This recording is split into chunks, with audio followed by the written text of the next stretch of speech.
Cześć! W dzisiejszym odcinku wkraczamy do uniwersum Gry o Tron. I to za sprawą bitewniaka A Song of Ice and Fire. Wydawca Cool Mini wysłał nam przedpremierowo najnowszy oddział do frakcji Greyjoyów, jakim jest Iron Victory Crew, czyli załoga Żelaznego Zwycięstwa. W dzisiejszym odcinku chciałbym pokazać Wam mały unboxing tego oddziału, omówienie zasad oraz pokazać Wam, jak wyglądają modele. Ale nie chcąc opowiadać Wam głupot na temat armii czy jednostek, o których nie mam za dużo pojęcia, będę miał dzisiaj małe wsparcie. Także zapraszam do oglądania.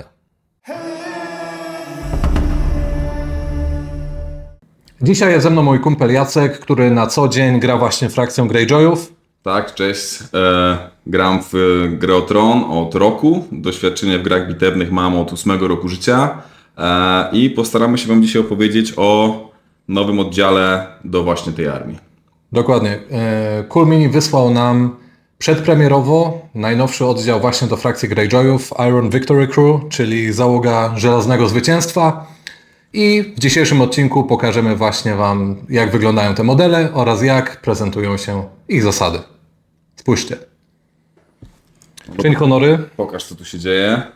Wyglądają kozacko naprawdę. Już sam artwork jest genialny. Ok, standardowo tacka. To jest oddział piechoty, także mamy 12 modeli. Mamy karty. I mamy boksik z tym, co najlepsze. I co my tu mamy? Chłopaki są dość ciężko zbrojne. To od razu widać. Mają toporki, mają naprawdę ładną jakość modeli. Widać, że Common wszedł na zupełnie wyższy level od tego, co było widziane w tych pierwszych modelach, które wypuszczali. A tu trzeba przyznać faktycznie im rację i zwrócić honor, że jakość modeli z każdym kolejnym oddziałem, który wychodzi, stała się dużo lepsza, nie? Widać dużo większą szczegółowość, widać, że i twarze, i łuski na pancerzu, i kolczugi wyglądają znacząco lepiej. Pewnie zobaczycie to na zbliżeniach. W boksie jest 12 ludzi, bez attachmentu. Natomiast nie jest on potrzebny, dlatego że ci panowie zawsze będą chcieli biegać z Victarionem.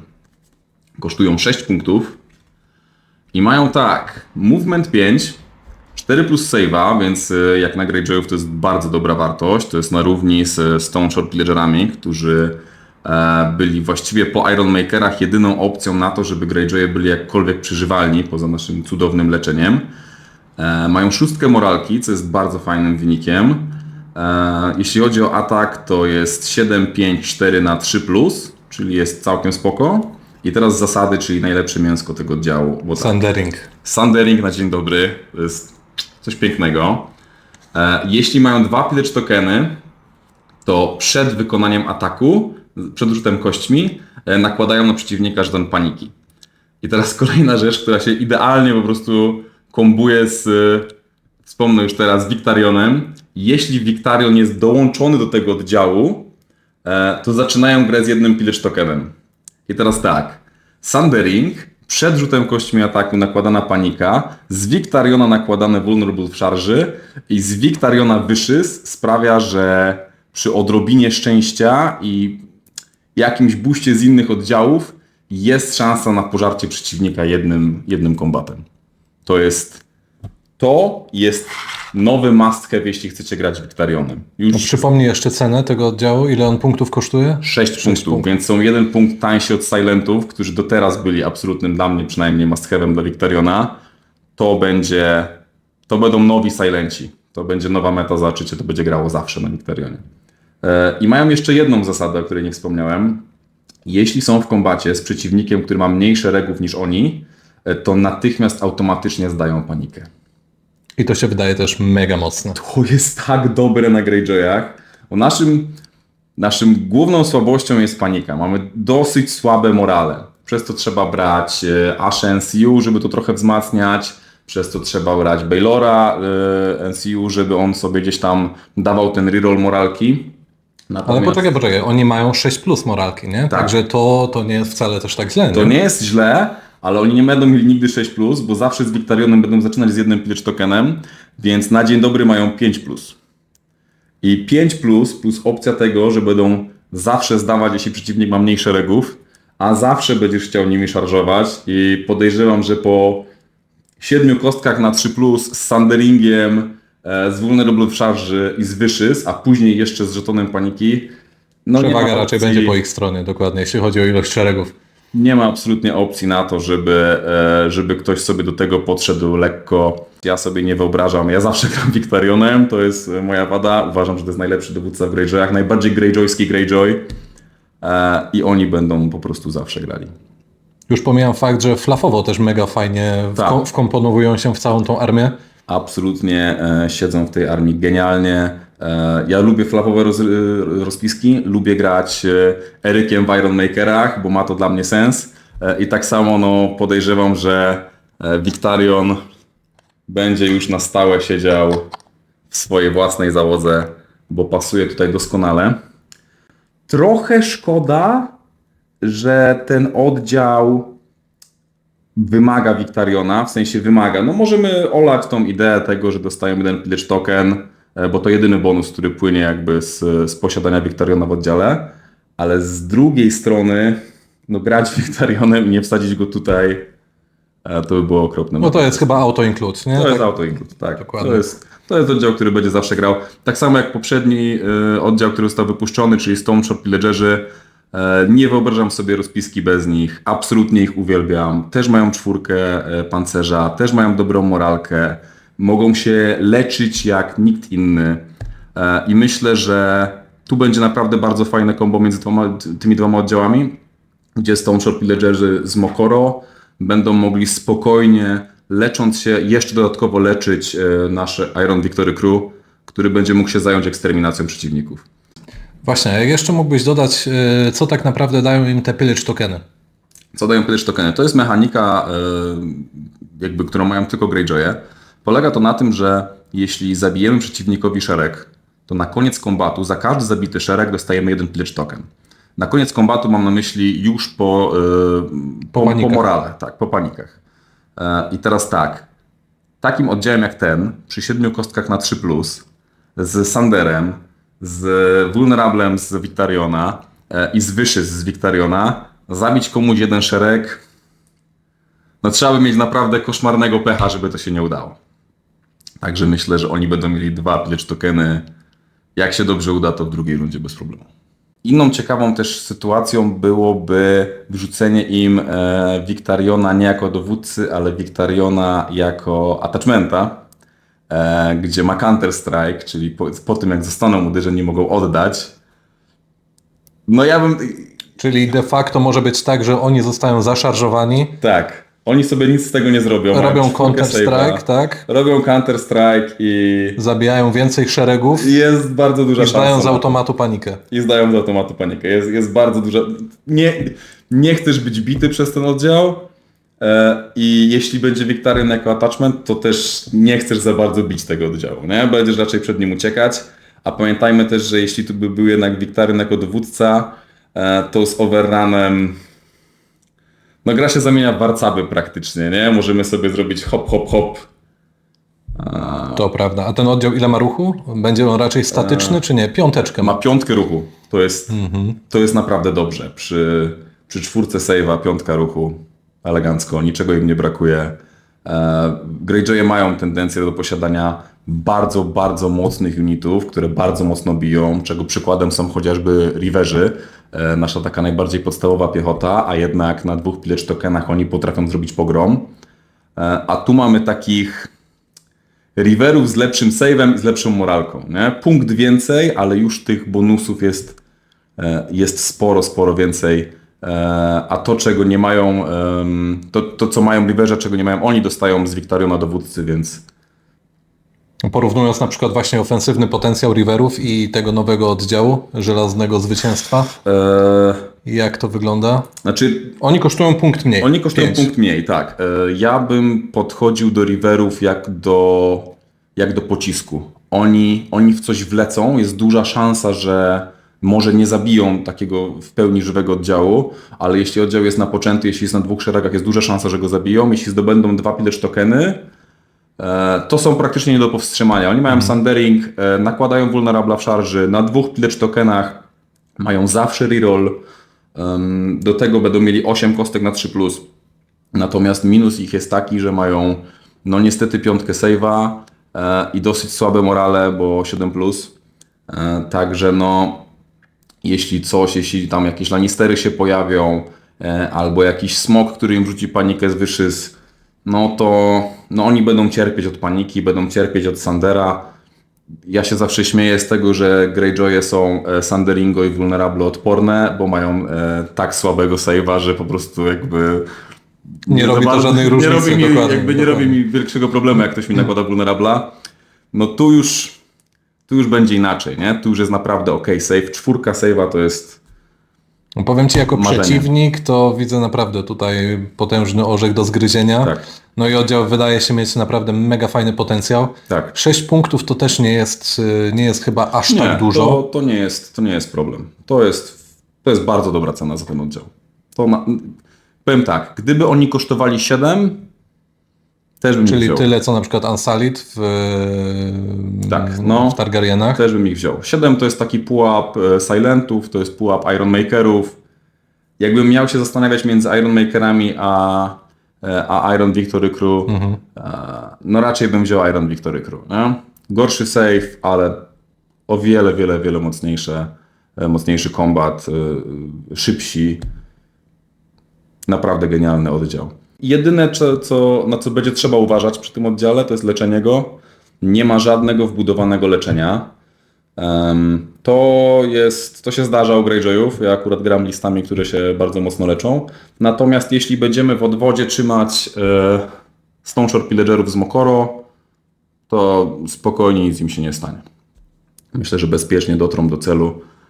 Poza tym nie musisz się leczyć, jak szybciej zabijasz przeciwnika niż on ciebie. Przeciwnik nie żyje, no bo jakby nie jest to Dokładnie. problem. Jestem zachwycony absolutnie. Simon zrobił naprawdę kawał dobrej roboty z tym oddziałem i no mam nadzieję, że Greyjoye będą dalej dostawać kolejne takie ciekawostki. Wciąż Znaczy, to jest w ogóle też zaskoczenie, nie? Że Greyjoye Tak. taki oddział teraz dostali. to nie jest oddział, którego potrzebujemy, bo osobiście uważam, może to niepopularna opinia, że Greyjoye nie potrzebują już niczego do szczęścia, mamy wszystko, czego potrzebujemy. To jest naprawdę dobra armia, świetnie się nią gra, praktycznie każdy oddział jest grywalny, można robić rozpiski na 100 różnych sposobów. Natomiast pomimo tego, że nie potrzebujemy takiego oddziału, to jestem przeszczęśliwy, że go dostajemy, bo wow. No słuchaj, każdy się cieszy, jak dostaje nowe zabawki, tak? Także Ja wiem, ale to szczególnie takie, które naprawdę fajnie działają. To jest naprawdę dobra zabawka. To będzie grane. To jakby szykujcie pieniądze na to, bo to będzie grane w praktycznie każdej liście. Ja sobie nie wyobrażam. Myślę, że na Mistrzostwa Polski w Warszawie ten oddział Na będzie które grał. oczywiście zachęcamy, my się też tam wybieramy, także jeśli będziecie, to wpadajcie przybić piąteczkę. Jedziemy. Mam nadzieję, że tak, polegniecie pod potęgą Greyjoyów. Ale jak już wrzuciłeś temat rozpisek, to może podrzuciłbyś nam jakiś pomysł, Dobra. jak wyglądałaby według Ciebie na przykład jakaś idealna rozpiska wykorzystująca właśnie ten nowy oddział. Czyli co, mamy przed sobą pierwszą rozpiskę wykorzystującą załogę Żelaznego Zwycięstwa. To jest moja Opowiadaj. pierwsza sugestia.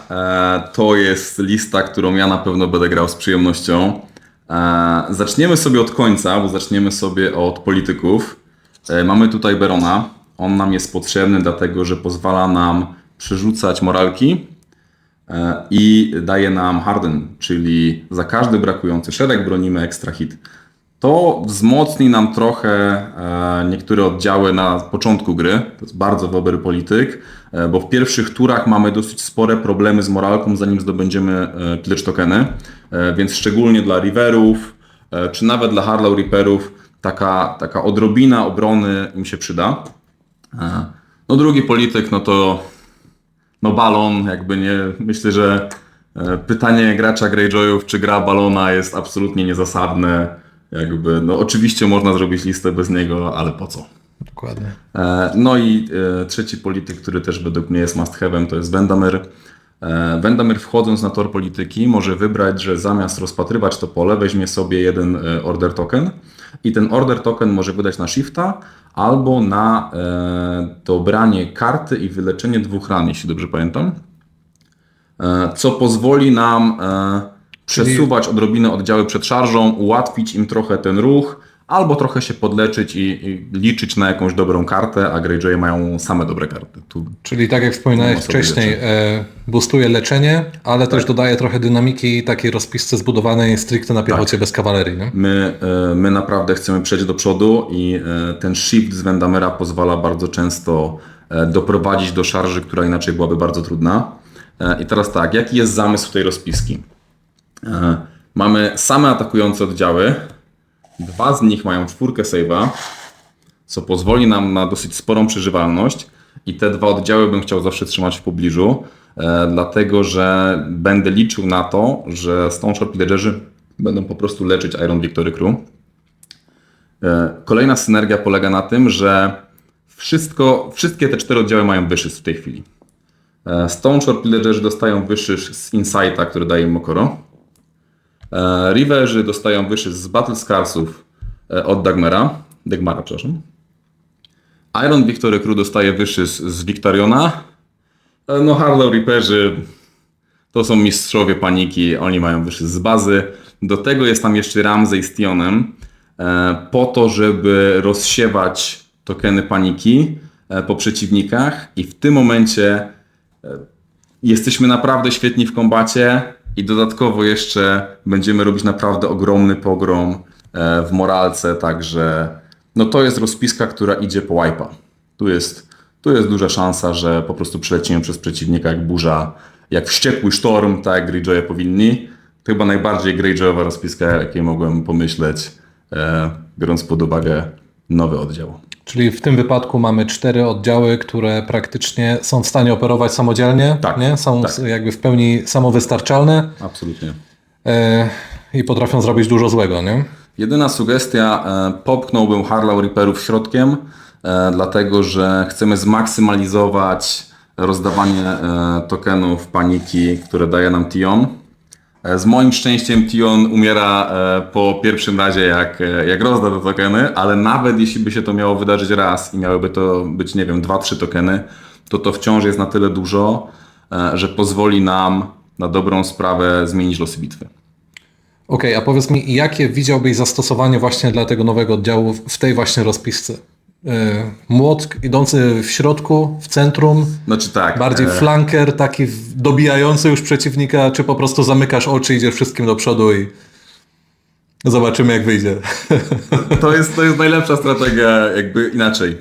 Jeśli możesz szarżować Greyjoyami i nie szarżujesz Greyjoyami, To robisz coś źle. to zadaj sobie pytanie, po co grasz w tą grę Greyjoyami. To jest armia, która powinna być zawsze w kombacie. Oczywiście to nie jest zawsze najmądrzejszy ruch, ale jakbyśmy chcieli grać mądrze, to byśmy grali Lannisterami. Greyjoye są od tego, żeby się świetnie bawić, Greyjoye są od tego, żeby biec do przodu, szarżować przeciwnika, mieć z tego tyle przyjemności, ile to jest tylko możliwe. To jest armia dla odważnych, dla ludzi, którzy się nie boją szarży na 5+. Gorąco polecam. Nasz nowy oddział w tej konfiguracji, jeśli wyślemy go jako pocisk do przodu i on zabije pełen oddział, a potem go wskrzesimy z balona na tyłach przeciwnika, to nie chcę być tym przeciwnikiem. Bo posiadanie czegoś takiego na swoich plecach z overrunem, oni szarżujący na tył jakiegokolwiek oddziału, Game over. game over, no to jest coś pięknego, nie? Znaczy muszę powiedzieć, że ta filozofia gry, którą przedstawiłeś, właśnie jakoś bardzo, Tak. bardzo do mnie dociera i zastanawiam się, czy zrobiłem dobry wybór wybierając Targaryenów, Słuchaj, a nie Greyjoyów, także zapraszam do lepszej strony mocy. fajnie. Czyli widać, że nowy oddział, który armia dostaje, ma faktycznie duży potencjał. Ma, absolutnie. Praktycznie może z automatu wejść od razu do topowych rozpisek. No i patrząc na koszt, wychodzi właśnie bardzo efektywnie przy tym. 6 punktów to jest absolutnie cudowna sprawa, nie? Stać nas na przykład, samo to, że oni kosztują mniej niż Silenci, już sprawiło, że na przykład było mnie stać w Riverach na dołożenie Dagmara, który z Battle Scarsami dosyć mocno ich wzmacnia, bo On kosztuje 1? on kosztuje 1. I teraz tak, zazwyczaj będziemy wybierać wyszys, bo jeśli oni będą biec koło Harlow Reaperów, którzy będą rozdawać tokeny paniki, to z tego wyszys najbardziej skorzystają. Ładnie nam się to kombuje, dokładnie. I oni z wyszys mają Sander, wyszys, vulnerable w szarży i przy 2 pillage tokenach zawsze reroll. Natomiast drugą rzecz, którą byśmy chcieli z Battle Scarsów, jeśli byśmy stracili szereg, to dobieramy sobie po prostu to, że zawsze rzucamy najwyższą możliwą ilością kości ataku. Genialny oddział za 6 punktów. To Absolutnie.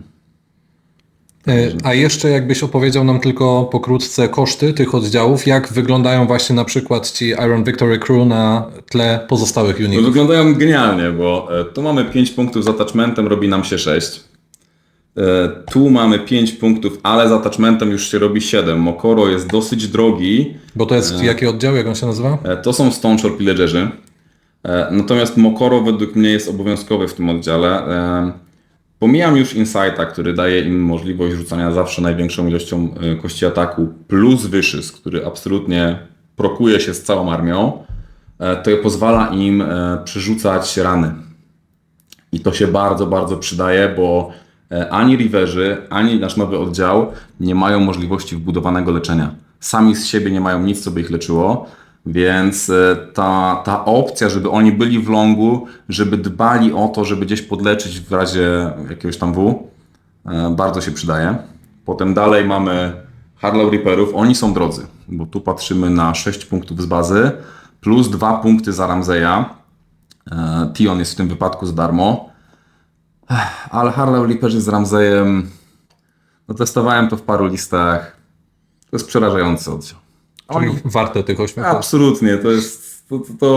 Jeśli wlatujesz w coś, co ma z bazy panikę gorszą niż 6, to jest duża szansa, że po prostu przepłyniesz przez nich jak przez masło. Nie? Ramsey sprawia, że będą zawsze tracić ekstra wunda od paniki. W sensie przeciwnik będzie jeden ekstra żołnierz umierał.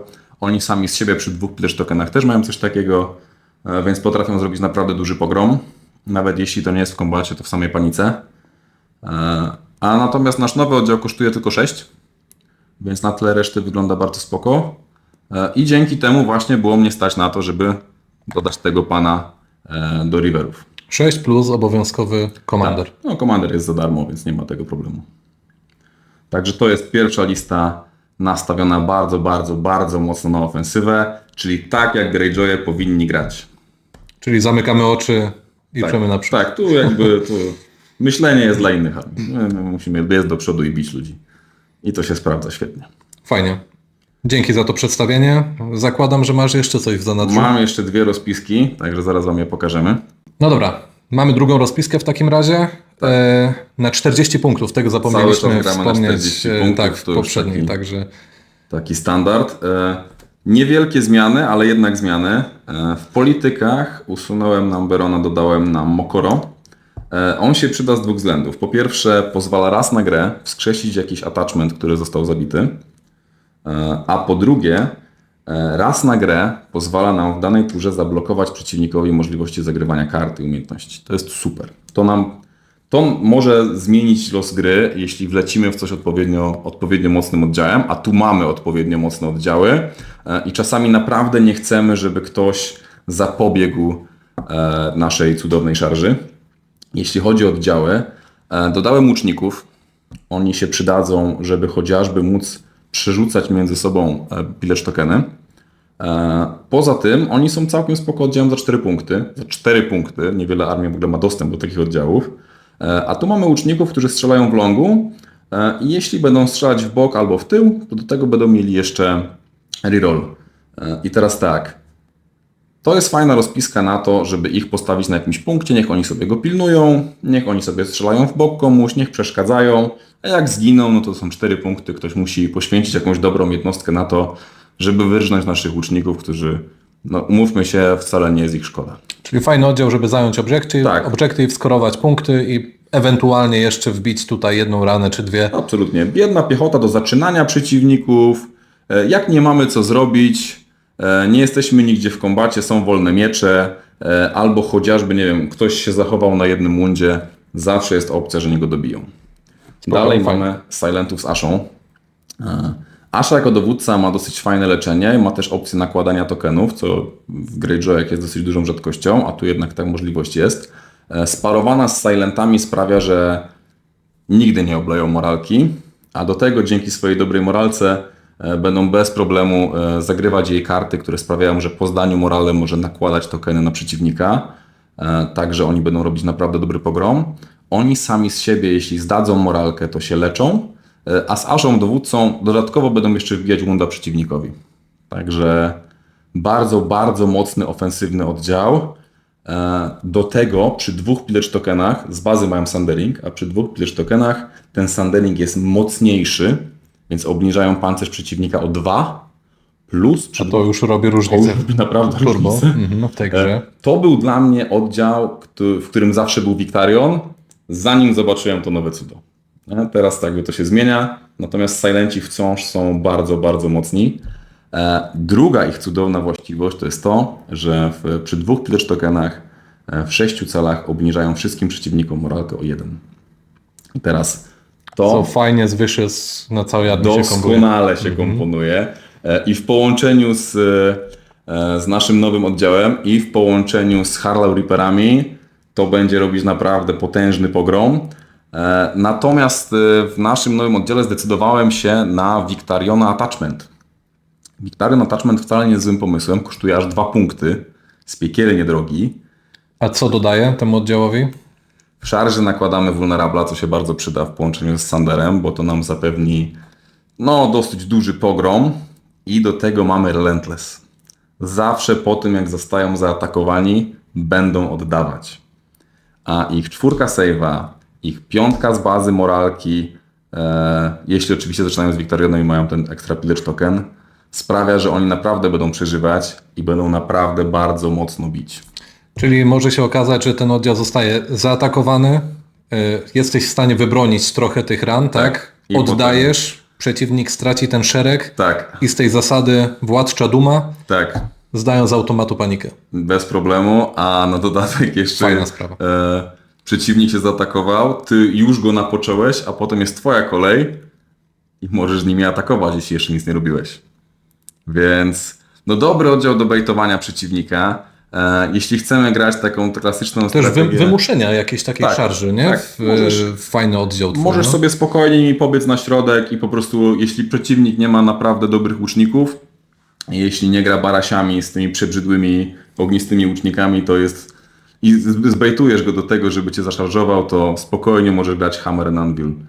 To jest kowadło, na którym przeciwnik się rozbije, a od boku już będą iść Silenci, będą iść Harlow Reaperzy. Bardzo, bardzo przyjemna strategia. Zazwyczaj grałem to w ten sposób, że dawałem tam Ironmakerów, którzy robią za genialne kowadło ze swoim 2+ save'em przy 2 pillage tokenach, ale oni z tą 4 i z dużo lepszymi możliwościami ofensywnymi spokojnie mogą zastąpić Ironmakerów. Fajnie, czyli widać, że kolejna rozpiska, trochę inna strategia już, a mimo wszystko Bardziej defensywnie tutaj, fajnie ten oddział się wkomponowuje. No muszę powiedzieć, że zazdroszczę Ci trochę właśnie takiej nowej zabawki. Sam sobie zazdroszczę, jeśli mam być szczery, bo są naprawdę... Można ich zbudować na parę fajnych sposobów, natomiast będziemy się skupiać jednak na tym, żeby tam Victarion siedział. Po pierwsze, flafowo to super wygląda. No i po drugie, ten extra pillage token na dzień dobry będzie robił robotę. No właśnie, jeszcze miałem zapytać, czy zamiast Victariona widziałbyś tam jakiś inny attachment potencjalnie w nich? Oj, oczywiście, że tak, absolutnie. Gdybym miał tam wrzucić coś za 1 punktów, to chociażby Dagmar. Battle Scarsy im dosyć mocno pomogą, bo dostaną wyszys, mogą dostać reroll z tego. Oni z rerollem będą robić naprawdę fajne rzeczy. Gdyby mieli martwy szereg, To wypłacą ewentualnie z Battle Scarsów ze wszystkich szeregów Tak. z Sanderingiem, także też spoko. w Greyjoye mają też bardzo dobrą kartę Finger Dance, która w poprzednim sezonie była dosyć słaba, a w tym sezonie jest absolutnie moją ulubioną kartą Greyjoyów. Ona nam pozwala przed atakiem poświęcić sobie maksymalnie 2 żołnierzy, żeby dostać bonusy. No i tam można dodawać na przykład tokeny, ale można też sobie zabrać reroll. I oni z Dagmarem, który daje im wyszys i rerollem z Finger Dance'a przy zabiciu sobie jednego człowieka, pogrom. Absolutny pogrom. Myślę, że tutaj się sprawdzi wielu attachmentów w nich, ale Dagmar to jest taki pierwszy pomysł. Myślę, że Myślę, że Ramsay też po by testach na pewno też jeszcze jakieś Tak, tam inne jeszcze. chore combo jeszcze czeka mnie jesteście w stanie wymyślić, nie? trochę sprawdzania, co tu się może wydarzyć, ale praktycznie nie ma tutaj opcji, które byłyby słabe. No. oni sami z siebie robią naprawdę, naprawdę dobrą robotę.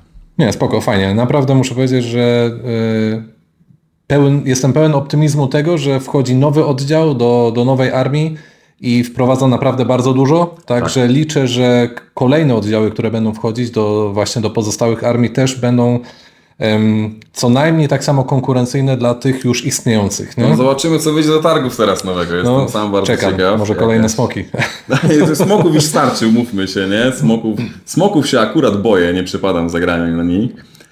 Natomiast jakaś ciekawa kawaleria, jakieś coś do piechoty też by tam się działo, jakiś nowy heroboxik też by się przydał. Zobaczymy, może premiera tego rodu smoka nowego coś popchnie w tym tak kierunku. być, Zobaczymy. Jeśli coś się pojawi, to na pewno zrobimy o tym odcinek. No, a na dzisiaj, kurczę, chyba przeszliśmy wszystkie jakby zasady tego oddziału. Chyba tak. 2 rozpiski. A jest o czym mówić, bo naprawdę to jest tylko wierzchołek góry lodowej. Tu możliwości są nieskończone. Ja sobie absolutnie, tak sobie nie wyobrażam listy bez Stoneshore Pillagerów, którzy wyszli poprzednio, bo są genialni. Tak chyba bez Iron Victory Crew też sobie już nie wyobrażam robienia Greyjoyów. No. Czyli co, na Mistrzostwa Polski się wyrobisz? Z malowaniem tego oddziału? Absolutnie. To są nowi Silenci, wspomnijcie moje słowa, to są nowi Silenci. To będzie oddział, który będzie zawsze grany. Te mistrzostwa, gdzie one tam były? W Warszawie, nie? Także Warszawa, listopad. Widzimy się. Tak, Iron Victory Crew melduje się tam. Idę po was. Trzymajcie się. Cześć. Do zobaczenia.